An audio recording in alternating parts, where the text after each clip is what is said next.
Now, medical research is critical. We need the same level of commitment when it comes to developing clean energy sources.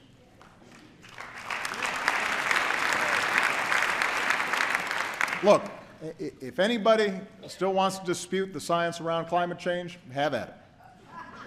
You will be pretty lonely because you'll be debating our military, most of America's business leaders, the majority of the American people, almost the entire scientific community, and 200 nations around the world who agree it's a problem and intend to solve it.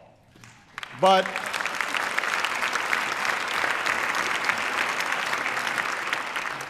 even if the planet wasn't at stake, even if 2014 wasn't the warmest year on record, until 2015 turned out to be even hotter, why would we want to pass up the chance for American businesses to produce and sell the energy of the future?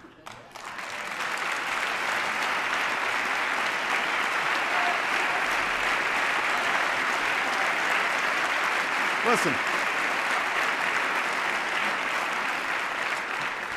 7 years ago, we made the single biggest investment in clean energy in our history. Here are the results. In fields from Iowa to Texas, wind power is now cheaper than dirtier conventional power.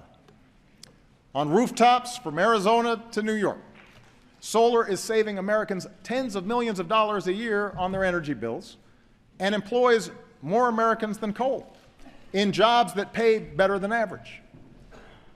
We're taking steps to give homeowners the freedom to generate and store their own energy, something, by the way, that environmentalists and Tea Partiers have teamed up to support.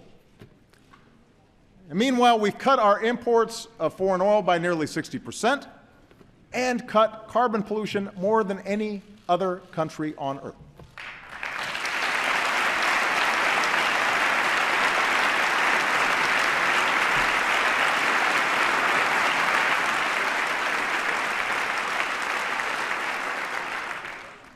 Gas under $2 a gallon ain't bad either.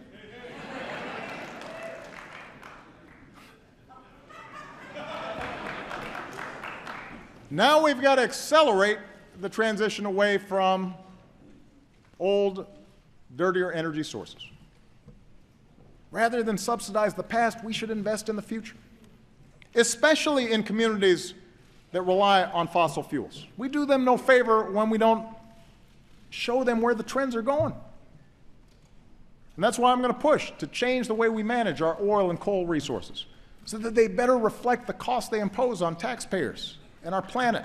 And that way we put money back into those communities and put tens of thousands of Americans to work building a 21st century transportation system.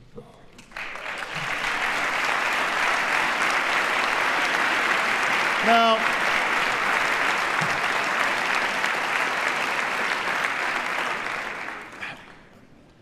none of this is going to happen overnight.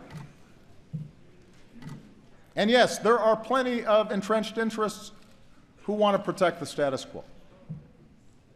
But the jobs we'll create, the money we'll save, the planet we'll preserve, that is the kind of future our kids and our grandkids deserve. And it's within our grasp.